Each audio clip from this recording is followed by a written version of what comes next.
10, 100, 1000,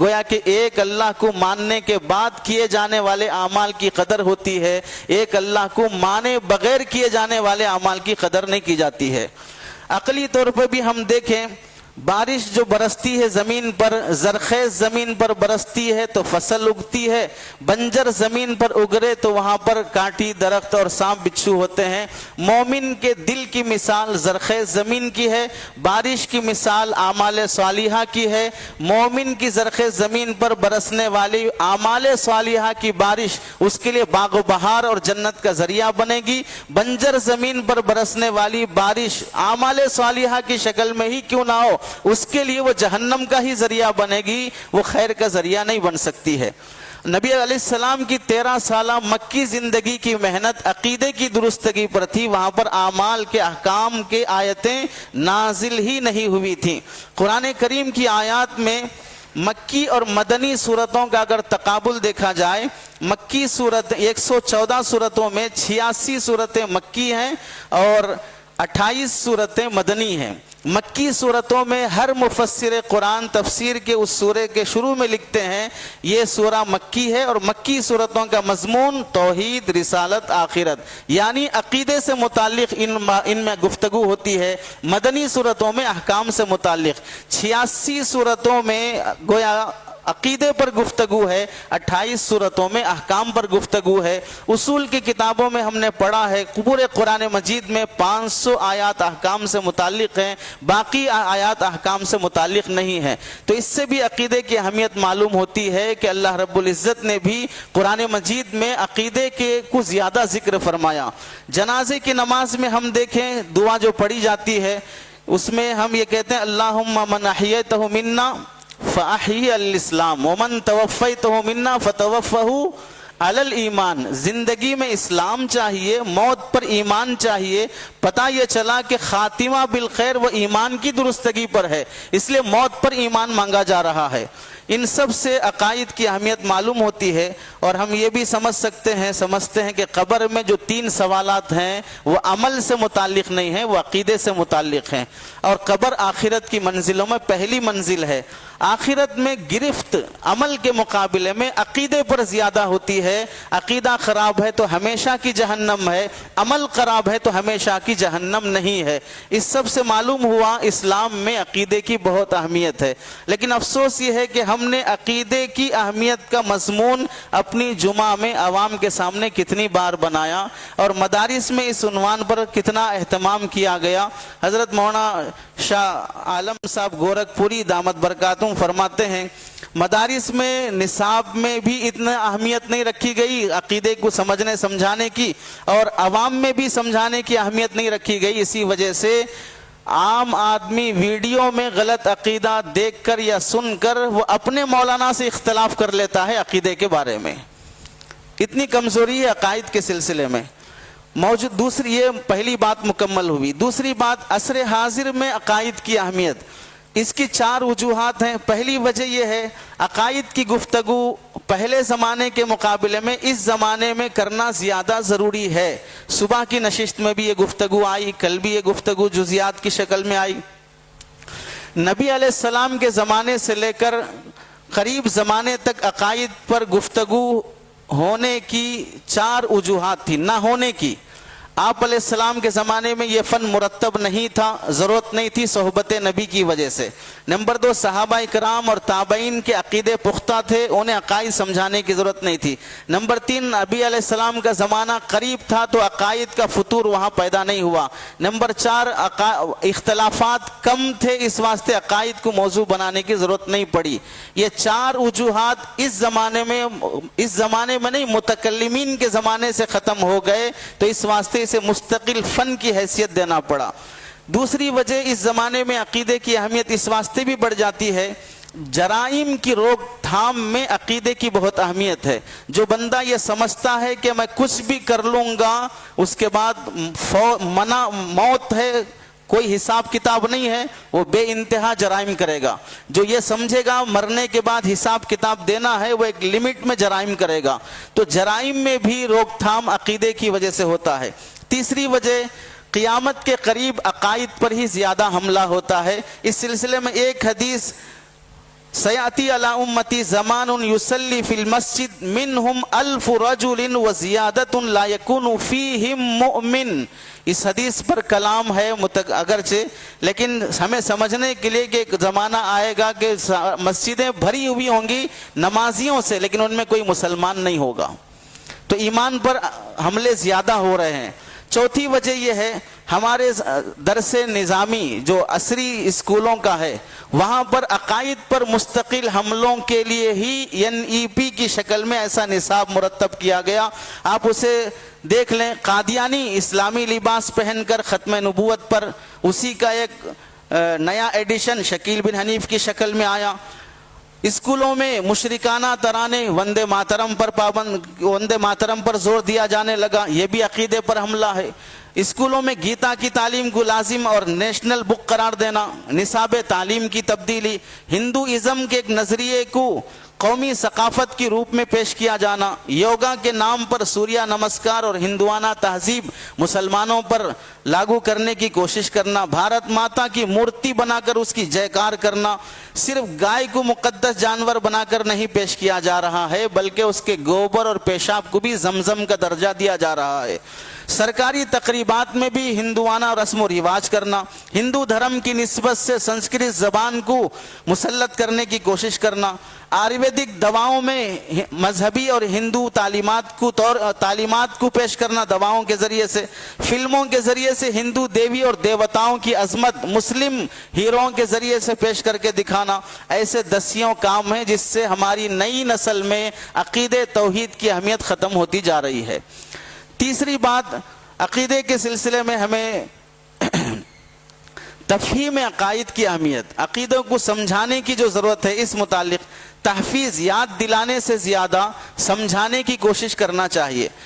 سمجھانے کی طریقے کیا کیا ہو سکتے ہیں، اس سلسلے میں ہم دیکھیں، بچپن میں جو بات یاد کر لی جاتی ہے اور جو چیز سمجھ لی جاتی ہے وہ ہمیشہ کے لیے رہتی ہے۔ بچپن کا علم 55 تک چلتا ہے، العلم فی الصغر کالنقش فی الحجر، حضرت حسن بصری رحمۃ اللہ علیہ کا قول ہے، حدیث نہیں ہے۔ اور مکاتب میں بچوں کو بچپن سے ہی یہ تعلیم دینا اس واسطے زیادہ اہم ہے کہ یہ بچے مکتب کے مدرسے کے نہیں ہیں، اسکولوں کے ہیں۔ 1 گھنٹے میں عقیدے کی درستگی، اخلاق کی درستگی نہیں ہوگی تو وہاں پر 8 گھنٹے 10 گھنٹے اسکول میں ان کے عقیدے اور اخلاق خراب کرنے کی تعلیم دی جا رہی ہے۔ تو ہر مکتب میں عقیدے کی اہمیت پر زور دینا ضروری ہے۔ حضرت مولانا خلیل الرحمن سجاد صاحب نعمانی دامت برکاتہم نے ایک موقع سے فرمایا، بہار میں سیلاب کے موقع پر ہم فنڈ لے کر گئے تقسیم کرنے، ہم سے پہلے عیسائیوں کا ٹولہ وہاں پہنچا اور تقسیم کر رہا تھا۔ اسٹیج پر جو لوگ آتے راشن کٹ دینے سے پہلے ان کے کان میں کچھ بولتا، پھر وہ راشن کٹ دیتا۔ ایک 12 سال کے بچے کو بھی راشن کٹ دینے کے لیے بلایا گیا، وہ تھوڑی دیر رکا پھر واپس آ گیا، کٹ لیے بغیر انکار کر کے نیچے اتر آیا۔ ہم نے قریب بلا کر پوچھا کیا بات ہے، ضرورت نہیں ہے؟ وہ کہنے لگا کہ میرے خاندان کے سب لوگ ختم ہو گئے، میں تنہا بچا ہوں، 3 دن سے بھوکا ہوں، کپڑے جو جسم پر ہیں وہی باقی ہیں، اس کے علاوہ کچھ نہیں ہے، اور مجھے ضرورت کیسے نہیں ہوگی؟ پھر لیے کیوں نہیں ہے؟ کہنے لگا یہ بول رہے تھے کہ یہ کہو کہ یہ کٹ ہمیں عیسیٰ مسیح دے رہے ہیں۔ تو میں نے کہا میں نہیں بولوں گا، تو پھر کٹ نہیں ملے گا، کہا مجھے نہیں چاہیے۔ تو حضرت نے پوچھا تمہیں یہ کس نے سکھایا؟ تو کہنے لگے مکتب کے استاذ نے مجھے سکھایا، جو دیتا ہے صرف اللہ دیتے ہیں۔ تو عقیدے کی اہمیت اس سے بڑھ جاتی ہے کہ بچوں کو بچپن سے ہی عقیدہ سکھایا جائے۔ تفہیم کی زیادہ ضرورت ہے، بچوں کو فتنوں سے آگاہ کرنا اور اسے سمجھانا۔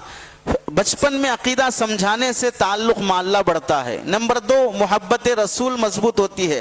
نمبر 3، اپنی آئیڈینٹی پہ فخر ہوتا ہے۔ بحیثیت مسلمان ہونے پر بچے کو فخر محسوس ہوتا ہے۔ اس واسطے سمجھانے کی کوشش مکاتب میں بچوں کو زیادہ کرنی چاہیے۔ چوتھی بات، تفہیم عقائد کا طریقہ کار، عقائد کیسے سمجھانا چاہیے۔ اس سلسلے میں پہلی ذمہ داری تو یہ آتی ہے کہ عقائد سمجھانے کو منظم منصوبہ بندی کی کوشش کی جائے، اپنی ذمہ داری کا ایک حصہ بنایا جائے۔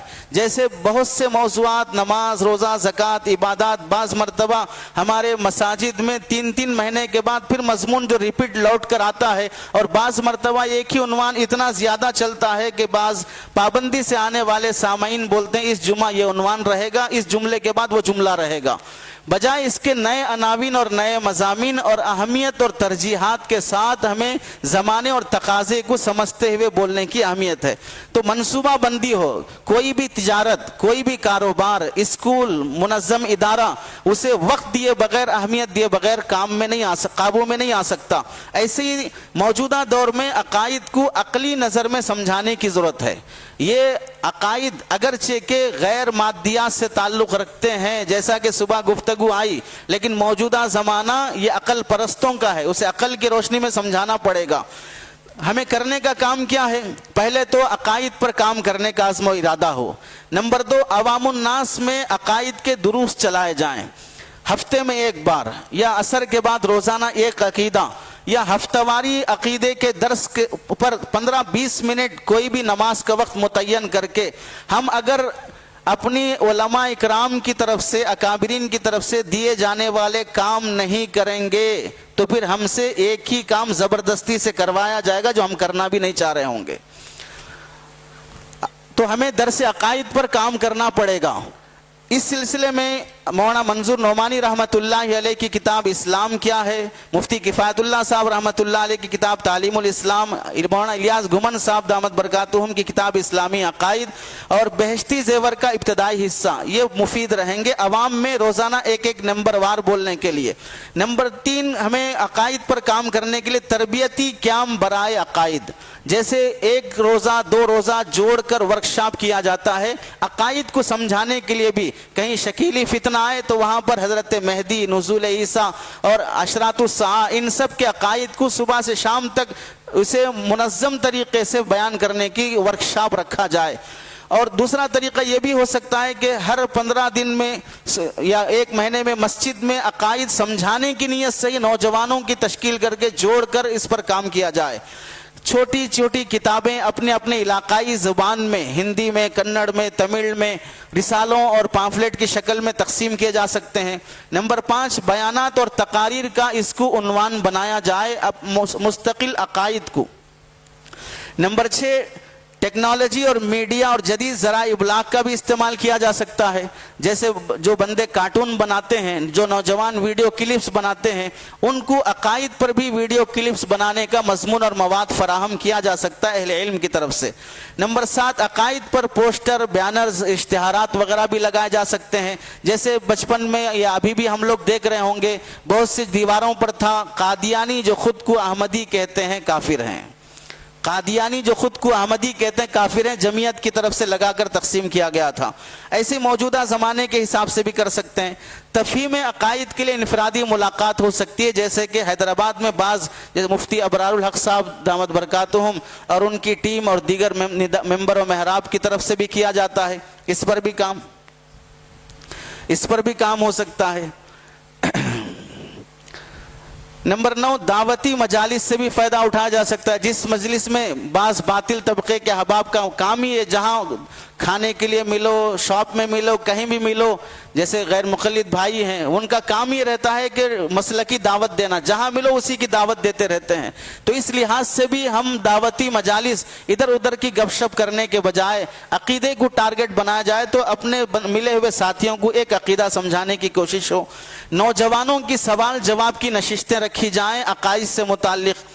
نمبر 10، مختصر مدتی کورس برائے تفہیم عقائد، 1 مہینے کا، 1 ہفتے کا، 2 مہینے کا، ایسا کورس بھی رکھ کر ضروری عقائد، ایک ہے یقینی قطعی عقائد جس پر اسلام کی بنیاد ہے، دوسرے ظنی عقائد جس پر اسلام کی بنیاد نہیں ہے، دونوں کے فرق کے ساتھ اس پر ورکشاپ رکھے جا سکتے ہیں۔ کتب عقائد و اخلاق مدارس میں، مکاتب میں مستقل اہمیت کے ساتھ داخل نصاب کیے جائیں، پہلے اردو میں کوئی پڑھایا جائے پھر عربی میں پڑھایا جائے۔ اسکولوں میں جو اساتذہ اور جو علماء کام کرتے ہیں انہیں بھی توجہ دینے کی ضرورت ہے کہ اسکولوں میں پڑھانے کے ساتھ ساتھ وہاں تفہیم عقائد کا بھی کام ہو سکتا ہے. تو اس لحاظ سے یہ 13 شکلیں ہیں جس پر عقائد پر کام ہو سکتا ہے. مکاتب میں سمجھانا یہ اس واسطے بھی ضروری ہے. بچپن میں ہم سمجھتے ہیں کہ بچہ نہیں سمجھتا، بچپن میں ہم یہ سمجھتے ہیں کہ بچہ نہیں سمجھتا، جبکہ ہم یہ بات نہیں سمجھ پا رہے ہیں کہ بچہ سب کچھ سمجھتا ہے، بول نہیں پاتا ہے. اسی وجہ سے حضرت تھانوی نے یہاں تک لکھا ہے کہ دودھ پیتے بچے کے سامنے بھی ماں باپ کو آپس میں تماشے نہیں کرنا چاہیے. تماشا میرا لفظ ہے، عاجز کا لفظ ہے، یعنی وہ حرکت نہیں کرنی چاہیے جو ایک میاں بیوی کرتے ہیں. دودھ پیتے بچے کے سامنے بھی وہ بولتا نہیں ہے لیکن دیکھتا سب کچھ ہے. اور 7 سال کی عمر میں جو کچھ بھی وہ دیکھتا ہے، کل بات آئی، جو دیکھتا ہے وہ 7 سال کے بعد بولتا ہے اور 14 سال کے بعد وہ کر کے دکھاتا ہے. تو اس لحاظ سے نہیں سمجھتے ہیں، یہ بات غلط ہے. توحید کو عقلی لحاظ سے سمجھانے کی بھی ضرورت ہے. جیسے مثال کے طور پر پوری دنیا کا سورج 2-3 ہیں کہ ایک ہے، ایسی پوری دنیا کا خدا ایک ہے. انڈیا کا پرائم منسٹر 2-4 ہے کہ ایک ہیں، ایسے ہی پوری دنیا کا خدا ایک ہے. عقلی دلائل سے سمجھانا. یہ اسکول کا پرنسپل 4-5 ہوتے ہیں یا ایک ہوتا ہے. رسالت کو بھی عقلی دلائل سے، آخرت کو بھی عقلی دلائل سے، عذاب قبر کو عقلی دلائل سے. مثال کے طور پر ہم دفن کر کے آئے، اسے قبر میں عذاب ہو رہا ہے، جنت کی کھڑکی کھل گئی، ایسے کیسے ہوگا؟ یا انڈیا میں بیٹھا ہے، امریکہ میں ویڈیو کال آیا اور اپنی محبوبہ سے بات کر رہا ہے اور خوش ہو رہا ہے اور اسے لپس اشارے کر رہا ہے اور خوش ہو رہا ہے. بھئی باقی سب لوگ آس پاس بیٹھے ہوئے دیکھ رہے ہیں کیا تماشے ہو رہے ہیں. اس کو دکھ رہا ہے اس واسطے وہ مزے لے رہا ہے، اس کو نہیں دکھ رہا ہے پریشان ہو رہا ہے. تو عذاب قبر کی ایسی مثالوں سے انہیں قریب کر کے سمجھایا جا سکتا ہے. حفظ کے مدارس میں بھی عقائد کی اہمیت بڑھ جاتی ہے. حضرت مولانا عبدالقوی صاحب دامت برکاتہم نے ایک موقع سے فرمایا تھا، اگر ہم حافظ قرآن بھی بنا لیں پھر بھی اسے مرتد ہونے سے بچا نہیں سکتے. قرآن حفظ ہوا ہے لیکن وہ مومن نہیں بنا ہے، وہ عقیدہ سمجھا ہی نہیں. اس واسطے کئی حفاظ کے مرتد ہونے کی خبریں بھی آتی ہیں. بلکہ اللہ معاف فرمائے، حضرت مولانا انیس الرحمان صاحب بلگرامی دامت برکاتہم نے فرمایا دلی کے ایک مولانا صاحب کی گھر والی کے شکیلی بننے کی بھی خبر آئی، اور تمل ناڈو کے خود ایک مولانا صاحب کے شکیلی بننے کی بھی خبر آئی. تو عقائد کی اہمیت کس قدر بڑھ جاتی ہے ہمیں سمجھنا چاہیے. مکاتب میں اساتذہ عقائد پر کیسے محنت کر سکتے ہیں. چھوٹے بچوں کے لیے سادہ مثال کا استعمال ہو، بنیادی عقائد آسان زبان میں سمجھائے جائیں، تربیتی کہانیوں کے ذریعے سے سمجھائیں. کہانی بولنا بہت اہمیت رکھتا ہے. نصیحت دماغ کو لگتی ہے، کہانی دل کو لگتی ہے. 1 گھنٹے کی نصیحتیں آدمی اتنا یاد نہیں رکھتا جتنا 1 منٹ کا واقعہ یاد رکھ لیتا ہے. قصے کہانیوں کے تو ہم بھی شوقین ہیں. جب تک خطیب صاحب قصہ نہیں بولیں گے اس وقت تک سامعین قیلولہ میں رہیں گے. جب قصہ شروع ہوگا تو وہ سونے کے بعد کی دعا پڑھتے ہیں. قصوں کے ہم بھی شوقین ہوتے ہیں. فلموں کا شوق اسی واسطے بڑا ہوا ہے، اس میں واقعے کو پیش کیا جاتا ہے. بڑے سے بڑے شیخ الحدیث کا خطبہ بھی اتنی اہمیت سے نہیں سنا جاتا جتنا معمولی قصہ اور کارگزاری سنی جاتی ہے. اس واسطے قصوں کی بڑی اہمیت ہے. عملی طریقہ یہ ہو کہ ہر دن ایک تربیتی کہانی رکھی جائے، مختصر بامقصد طریقے سے بولا جائے. اور تفہیم عقائد میں ایمان مفصل کو سمجھانے کی اہمیت، کلمات ستہ کو یاد کرانے کے ساتھ ساتھ سمجھانے کی اہمیت، 40 حدیث یاد کرانے کے ساتھ ساتھ سمجھانے کی اہمیت. 40 حدیث کی تفہیم پر مفتی ابوبکر صاحب کی کتاب بھی ہے، 40 حدیث تفہیم و تشریح کے نام سے، اس سے استفادہ کیا جا سکتا ہے. یہ عقائد کے سلسلے میں ہونے کا کام تھا. اور اس میں جو کتابیں ہیں آپ کو PDF ڈال دیا جائے گا، اس میں کافی کتابیں ہیں مختصر سی. مولانا عبدالقوی صاحب کی، حضرت شاہ محی السنہ رحمۃ اللہ علیہ کی، اور کئی حضرات کی لکھی ہوئی 8-10 کتابیں جو مکاتب میں استعمال کی جا سکتی ہیں، ان سے استفادہ کیا جا سکتا ہے. یہ ایک مضمون مکمل ہوا، یعنی 5 باتیں مکمل ہوئی. 2 باتیں جو رہ گئی کہ اخلاق اور اقدار کی تفہیم اور اس کا طریقہ کار. اس کے لیے بہتر یہی ہے قصے کہانیوں کا خوب استعمال کیا جائے. اس سلسلے میں 10 کتابیں. 1 منٹ میں بات ختم ہے، بار بار اٹھنے کی زحمت نہ فرمائیں، مجھے بھی ڈر لگتا ہے. قصے کہانیوں کی صرف کتابوں کے نام سنا دیتے ہیں، یا آپ حضرات خرید لیں تو زیادہ فائدہ ہوگا، ہدیے میں نہیں دی جاتی ہیں. یہ بہت سے قصے جو صحابہ کرام کے ہیں، 15 کتابیں ہیں یہاں پر. حضرت انس رضی اللہ تعالیٰ عنہ کے 100 قصے، حضرت ابو ہریرہ رضی اللہ تعالیٰ عنہ کے 100 قصے، حسن حسین، عمر بن عبدالعزیز، حضرت عائشہ، حضرت ابن عمر، حضرت ابن عباس، حضرت عمر فاروق، ہوتے ہوتے ابن مسعود رضی اللہ تعالیٰ عنہ، ان سب کے 15 اکابرین، 15 صحابہ کرام کے 100 قصے. تو 15 آدمیوں کے 100 قصے ہو تو کتنے ہو گئے؟ 1500 قصے ہو گئے. اور کتنے چاہیے؟ 1500 قصے صحابہ کرام کے ہو گئے. اس کے بعد بیت العلم پڑوس ملک کا ایک ادارہ ہے، وہاں سے قصص القرآن اور قصص الحدیث کے نام سے راشد علی نواب شاہی صاحب کی کتابیں، فرحاج اصلاح الدین صاحب کی، محمد اسامہ صاحب کی، اور کئی حضرات کی 24 کتابیں ہیں جو قصے کہانیوں پر لکھی گئی ہیں. وہ کہف الایمان کا جو ٹیلی گرام ہے اس پر وہ کتابیں موجود ہیں، اور دارالمصنفین وغیرہ پر بھی دستیاب ہیں.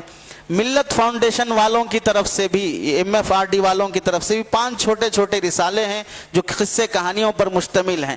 ایسے ہی 365 کہانیوں کے نام سے 5 حصوں میں کافی ضخیم کتابیں ہیں جو ایک کتاب میں 365 کہانیاں ہیں. مائل خیر آبادی کی اخلاقی کہانیوں پر 29 کتابیں ہیں، اور طالب ہاشمی صاحب کی کہانیوں پر تقریباً 30 کتابیں ہیں. مولانا اختر سلطان اصلاحی صاحب کی 25 کتابیں ہیں جو کہانیوں پر مشتمل ہیں. یہ پورا سیٹ 60 کتابوں کا مکتبہ احسان لکھنؤ سے مل جاتا ہے. اور کہانیاں کتابیں سنانے کے ساتھ ساتھ آج کل چینلز پر بھی اسٹوریز آتے ہیں. تو مسلم چینل بھی ہیں جس میں اسٹوریز اور اس سے ملنے والا سبق سنایا جاتا ہے. ڈاکٹر مفتی ساجد فلاحی صاحب جو گزشتہ یہاں محاضر کے طور پر تشریف لائے تھے، ان کا ایک چینل ہے رائٹ وے کے نام سے. انگریزی میں سناتے ہیں اور اس کا اردو میں ترجمہ کرتے ہیں اور پھر اس کا سبق بھی سناتے ہیں. رائٹ وے چینل ہے. مسلکی اختلاف ہے لیکن مدنی چینل ہے، کنیز فاطمہ چینل ہے، المنیر چینل ہے، تحفظ دین میڈیا ہے. یہ سب حضرات بھی کہانیوں پر کام کرتے ہیں جس سے چھوٹے چھوٹے بچے کارٹون دیکھ کر اس سے سبق حاصل کرتے ہیں. مسئلہ یہ ہے کہ اب ویڈیو کہانیوں کے سلسلے میں ہماری قوم کا وہی حال ہے کہ بھئی شدت والا مسئلہ، کوئی تو کھانے پینے سونے اٹھنے، حتیٰ کہ ایک جلسے میں ایک صاحب گئے تو واش روم سے نکل رہے تھے، وہاں بھی فوٹو لے لیا ان صاحب کی. ایک طرف تو یہ آزادی ہے، دوسری طرف اتنی شدت ہے کہ ابھی بھی سوال ہو رہا کہ ویڈیو پہ آنا جائز ہے. ایک طرف یہ تفریط ہے. تو اس سے بچتے ہوئے اعتدال کے ساتھ استفادہ کیا جا سکتا ہے. اللہ تعالی ہمیں عمل کی توفیق نصیب فرمائے.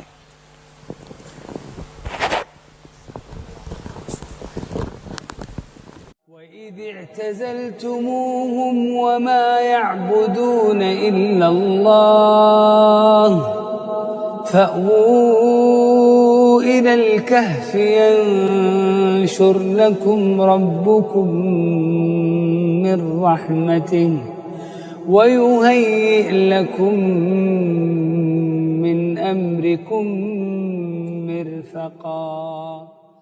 فَأْوُوا إِلَى الْكَهْفِ يَنشُرْ لَكُمْ رَبُّكُمْ مِنْ رَحْمَتِهِ وَيُهَيِّئْ لَكُمْ مِنْ أَمْرِكُمْ مِرْفَقًا.